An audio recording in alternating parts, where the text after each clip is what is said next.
Hola, ¿qué tal? ¿Cómo están?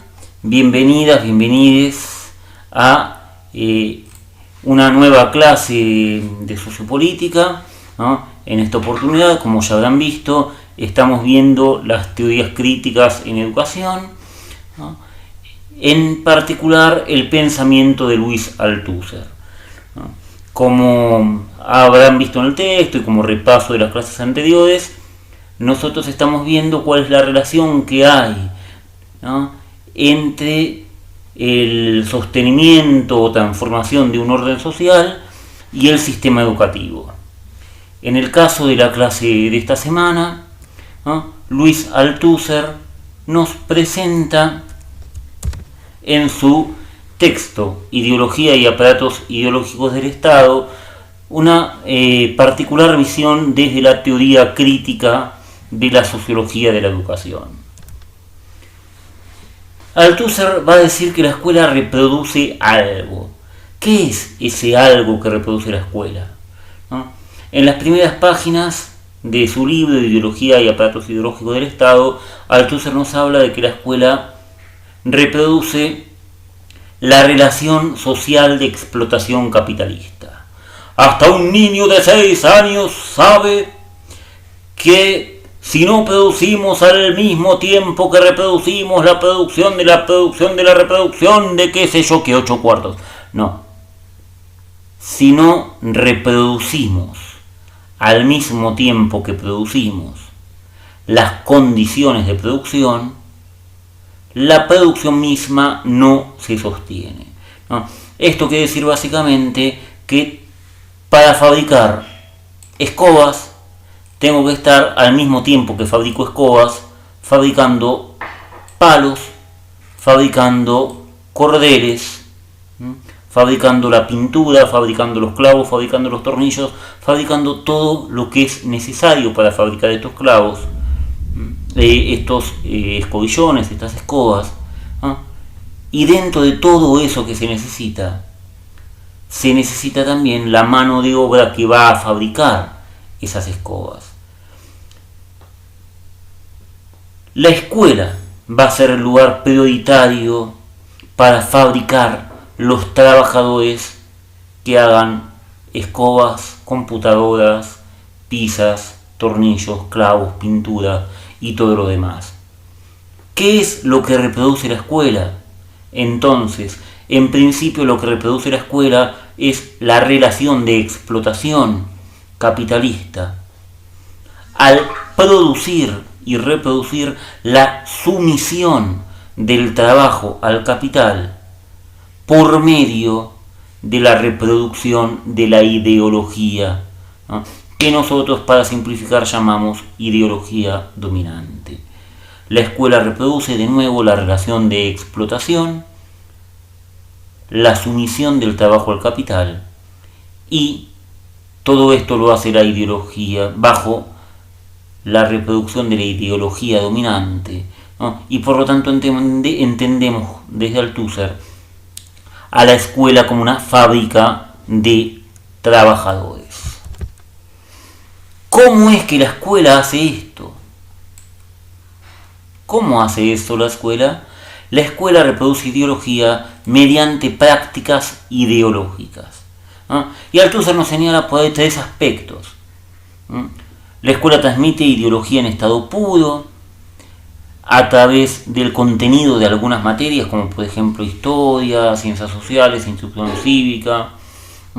La escuela reproduce la fuerza de trabajo y la sumisión del obrero al capital bajo prácticas naturalizadas, ¿no?, de lo que veremos, ¿no?, como currículum oculto, ¿no?, que de manera inconsciente existen estas prácticas un trato diferente según la clase social, la etnia, el origen cultural, el género, por ejemplo, de nuestros estudiantes.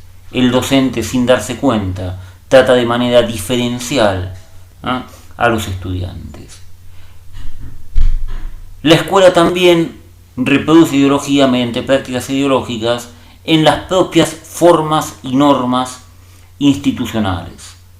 La forma de la escuela, la estructura de la institución escolar, el diseño curricular, es decir, las formalidades que hacen a la organización del propio sistema educativo también están reproduciendo estas prácticas, también forman parte de estas prácticas ideológicas que reproducen la fuerza de trabajo sometida a la relación de explotación capitalista. Aparece, ¿no?, entonces la ideología en estado puro, que se presenta, ¿no?, nos presenta la desigualdad como algo natural. A ver, la ideología en estado puro es cuando en una materia, por ejemplo en historia, siempre que es la más fácil, pero no solo en historia, nos dicen que Estados Unidos liberó Europa Oriental durante la Segunda Guerra. O nos dicen que Sarmiento, San Martín, Belgrano, Roca, Rosas son todos próceres que hicieron a la construcción de nuestra patria. Cuando me presenta la desigualdad como algo natural, cuando alguna materia, cuando algún discurso concreto de alguna materia me dice siempre han habido ricos y pobres, me dice siempre a las personas de origen no europeo, no europeizante, al que no es blanco, ¿sí?, al mestizo, al negro, al mulato, siempre se le ha tratado mal, nunca han tenido buenos trabajos, o la mujer está naturalmente dotada para ser madre, o los hombres son los que hacen historia, qué sé yo. Frases de este tipo que aparecen en algunos textos, que aparecen en algunos libros de lectura, que aparecen en imágenes en la escuela primaria, pero también en la escuela media, ¿no?, son formas ideológicas en estado puro, ¿no? La ideología en estado puro también niega las luchas populares, niega el papel de los sectores populares en las transformaciones, en los procesos históricos, niega el papel de la mujer y niega el papel de los trabajadores en las transformaciones históricas. Entonces, los grandes cambios parecen obra de los grandes hombres. Los grandes hombres son, en general, en la historia latinoamericana, grandes terratenientes o gente asociada a estos grandes terratenientes. ¿Dónde está el trabajador en esos cambios históricos? ¿Dónde está el campesino? ¿Dónde está la mujer trabajadora, la mujer campesina en esas grandes transformaciones históricas? Se esconden o se despolitizan las luchas populares, ¿no? Y aparece en esta ideología en estado puro el lugar de la socialización, la búsqueda de insertar a las nuevas generaciones en la sociedad, ¿no? La ideología en estado puro se asocia mucho al positivismo en todas las ciencias, ¿no? Esto puede ser en ciencias sociales, pero también, por ejemplo, en ciencias naturales, a la hora de pensar el cuerpo como algo dado, y no como algo en construcción, y no como algo que se ha ido transformando con el tiempo. Sería interesante, ¿no?, confrontar ahí distintas corrientes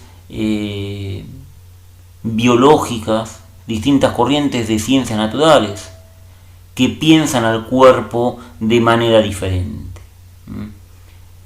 Si ocurre en historia, si ocurre en ciencias sociales, ocurre también en ciencias naturales, ocurre también en matemática, ocurre en prácticamente todas las materias la presencia de la ideología en estado puro, pero es mucho más fuerte la presencia de las prácticas naturalizadas de la ideología.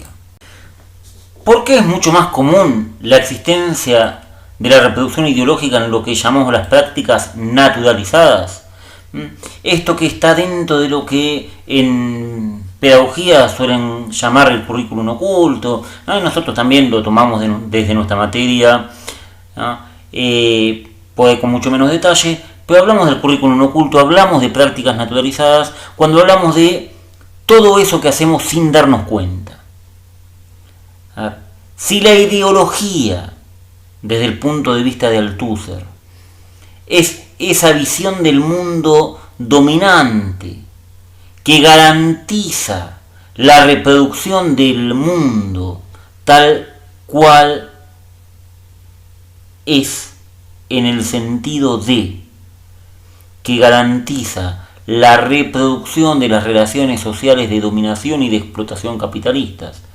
Es decir, la ideología, desde el punto de vista de Althusser, es ese conjunto de valores simbólicos y de prácticas que se instalan en el sentido común de los sectores populares, pero que garantizan el interés de clase de los sectores dominantes. Es el pobre defendiendo un discurso que dice que es pobre porque quiere. Es la mujer golpeada defendiendo el derecho del golpeador a golpearla. Es el niño excluido adentro de un aula, que sufre bullying adentro de un aula, sintiéndose mal por las características que le atañen, sintiéndose culpable del sufrimiento que está sintiendo, sintiéndose culpable porque es gordo, porque es petizo, porque es flaco, porque es alto. Ahora, a nivel social, a nivel de la estructura social, a nivel de la estructura político y social que llamamos modo de producción, y en particular dentro del modo de producción capitalista, es el trabajador explotado, que a gata llega a fin de mes como cualquier otro trabajador, que el salario le alcanza apenas para reproducir sus propias condiciones de vida y de existencia, defendiendo el derecho del patrón a levantarla con pala a cuatro manos, a costa del propio trabajo del trabajador. El trabajador que tiene que levantarse 2 o 3 horas antes para tomar un bondi hecho pelota, para viajar apretujado, para llegar a fin de mes con el sueldo justo, y todo esto si tiene suerte, aplaudiendo y celebrando el 0 kilómetro que el patrón se compra todos los años, elogiando la ropa que utiliza la patrona. Esto es la ideología, es el trabajador explotado defendiendo las propias condiciones de explotación. Ahora, si esta ideología está ahí y está presente en nuestras prácticas lingüísticas y está presente en nuestras prácticas cotidianas concretas todo el tiempo. A esto llamamos prácticas naturalizadas. Y si las tenemos naturalizadas, no las pensamos, no las vemos, no las cuestionamos, lo tomamos como normal. No nos paramos ni siquiera a verlo y mucho menos podemos preguntarnos sobre estas cosas que hacemos. Y en la escuela las repetimos y las reproducimos sin darnos cuenta. Este tipo de prácticas son muy fuertes y tienden a imprimir en la cabeza del hijo del trabajador la idea de inferioridad, de necesario sometimiento adaptativo. En la idea de socialización, de las teorías del orden, aparece la naturalización del pobre, del desocupado, de las clases bajas como un fenómeno necesario para el orden social. Althusser viene acá a denunciar. Le han hecho creer al pobre que es pobre porque quiere, o que es pobre porque es necesario que haya pobres. Que el rico es rico porque hace falta ricos, porque toda sociedad se construye en base a la riqueza de unos pocos. Y Althusser viene a decirnos que esto es mentira y que la escuela, en sus prácticas, reproduce estas mentiras. ¿Cómo? Haciéndonos sentir a los sectores populares inferiores. Es en estas prácticas donde el que manda aprende a mandar y el que obedece aprende a obedecer. Un reto, un grito, una llamada de atención, una amonestación, cualquier tipo de sanción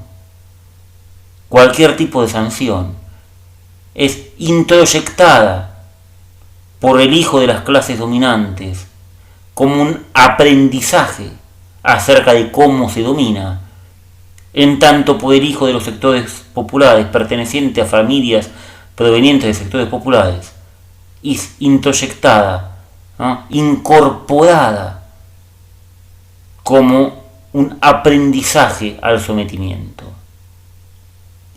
Uno aprende cómo tiene que hacer para que sus futuros trabajadores se porten bien. El otro aprende cómo tiene que hacer para portarse bien.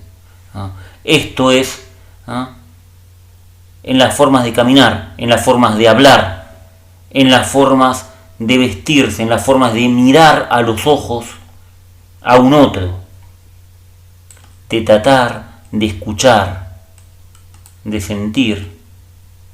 En esas formas naturalizadas está esa ideología bajo la forma de prácticas ideológicas, dentro de esto que llamamos el currículum oculto, que es silencioso. Adentro de la escuela también tenemos normas formales, estructuras y prácticas formales que hacen al funcionamiento de la institución una estructura jerárquica. Ministro, inspector, inspectora, secretaria de regional, directora de la escuela, regente, preceptor, maestro, estudiante, portero.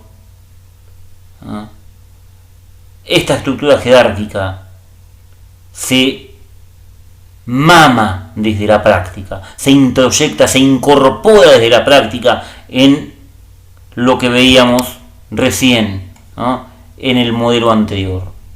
Acá son normas formales claras.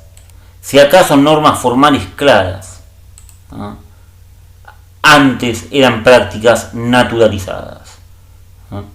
Las estructuras normativas del sistema educativo contribuyen a fabricar al trabajador que el sistema capitalista requiere.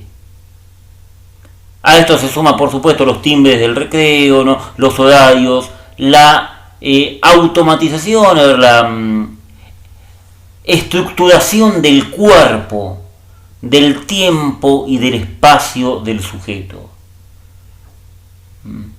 Esto hay otros autores que lo van a tomar después, Foucault lo va a tomar después con mucha más profundidad, pero Althusser ya lo trae. La escuela disciplina el cuerpo, la escuela disciplina los tiempos, la escuela convierte al niño en un trabajador, la escuela califica a la fuerza de trabajo para hacerla útil en el mercado capitalista. Y lo hace de dos maneras, ¿no?, como una calificación práctica, el saber hacer, ¿no? Nosotros acá les planteamos algunas cuestiones que hacen al trabajo docente en concreto.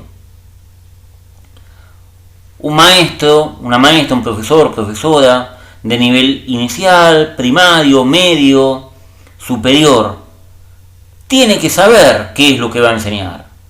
Si enseño biología, tengo que saber biología. Si enseño matemáticas, tengo que saber matemáticas. Si enseño a escribir, a leer, a contar, tengo que saber contar, escribir y leer. No puedo enseñar a leer si no sé leer. No puedo enseñar polinomios si no sé polinomios. Ahora, ¿me alcanza con eso? No, por supuesto que no, también tengo que saber enseñar. Y aparece ahí, en mi saber específico concreto del tema que voy a enseñar, pero también en mi saber específico concreto del saber enseñar, la calificación práctica de la fuerza de trabajo del docente. El docente que sabe el contenido a enseñar y que sabe las maneras didácticas de transformar ese contenido en algo a aprender y a ser aprendido por sus estudiantes. Sabe el qué y sabe el cómo. Ignora y no le importa el para qué. Con la calificación práctica es suficiente. Pero no, porque tenemos entonces también la calificación ideológica. Dentro de la calificación ideológica, lo que tenemos es lo que habíamos visto al principio como la sumisión del obrero al capital. El trabajador tiene que aprender a poner a disposición de su empleador su saber hacer. Si yo sé matemáticas y sé enseñar matemáticas, tengo que poner a disposición de la estructura educativa que me contrata y que me paga esa capacidad de enseñar. No alcanza con que sepa. Un docente comprende que el para qué enseñar se piensa en otro lado, lo piensa otro. ¿Quién? No sé, viene de arriba, el diseño curricular vino de arriba, bajó el contenido que hay que aplicar. Soy un aplicacionista, vengo acá, yo trabajo, señor, me pagan. No me pagan para pensar. Yo pienso dentro del aula, que es mi espacio libre, Dios me libre y guarde. No, mentira. Mentira. A mí me formaron, dice el Tusser, me formaron para pensar que no puedo pensar. Me formaron para pensar que el para qué, por qué este contenido y no otro, lo tienen que pensar otros en otro lugar. No me corresponde. La buena docente, el buen docente, es quien mejor aplique, es quien mejor aplique la normativa enseñando los contenidos propuestos en el tiempo pautado. Althusser me está diciendo, la calificación ideológica de la fuerza de trabajo consiste en otorgarle a aquel que paga por mi fuerza de trabajo mi capacidad de trabajar. Si yo hago escobillones, como decíamos al principio de la clase de hoy, pongo mi capacidad de hacer escobillones al que me contrató, al dueño de la fábrica. Pero si mi fábrica es una escuela, si mi fábrica es una escuela, entonces, ¿no?, lo que yo como docente pongo a disposición de quien me contrata es mi capacidad de fabricar trabajadores que se van a someter a la relación social de explotación. Yo, trabajador docente, no hago más que fabricar gente para que sea explotado. La escuela es una fábrica de trabajadores y trabajadoras para que sean explotados. Esta es la visión del Tusser. ¿Ah? Lo tienen en el texto, está aquí de nuevo en el video, está en la bibliografía específica. ¿Ah? Lo que yo recomiendo siempre es que si una vez que terminé de leer esto, no hay algo que me hace ruido en mi deseo de ser docente, o me enfurezco con Althusser, lo odio, es alguien que tiene que estar profundamente equivocado, no sé dónde, no sé por qué, no sé cómo, pero tiene que estar equivocado porque yo creo que la docencia puede hacer alguna otra cosa, o me convence y entonces me siento defraudado o defraudada con la elección que he hecho de desear ser un docente, porque Althusser me dice que en la escuela no puedo transformar absolutamente nada de una sociedad tremendamente injusta. O no entendí nada de lo que Althusser me está planteando. Los argumentos de Althusser son muy fuertes, son muy concisos, son muy consistentes. Y entonces, o me enoja si yo quiero ser docente, si yo elijo ser docente. A ver. O estoy totalmente a favor de que la escuela fabrique gente sometida para ser explotada. O me enoja profundamente que Althusser diga eso de la escuela que yo amo. O me siento terriblemente mal conmigo mismo por estar formando parte de esta cadena. Quienes damos esta materia adelantamos que Althusser es muy contundente, pero hay cosas que quizás no termina de ver. Y por eso después viene Freire, ¿no? Y por eso después aparece la educación popular, y por eso después la teoría crítica se va a refundar a sí misma. Pero si no fuera por Althusser, que nos señaló en la década del 60 todo esto, sería imposible hoy tener otros autores que lo plantean desde un lugar un poquito más todavía, si es que cabe, profundo y complejo. Nos vamos despidiendo por hoy, por esta semana. Invito a ver ni más ni menos que The Wall, ¿no? Otro ladrillo o un ladrillo más en la pared, es la traducción. No me lo hagan pronunciar en inglés porque arruina todo el video. Muchísimas gracias por bancar hasta acá. Nos seguimos viendo, leyendo y escuchando.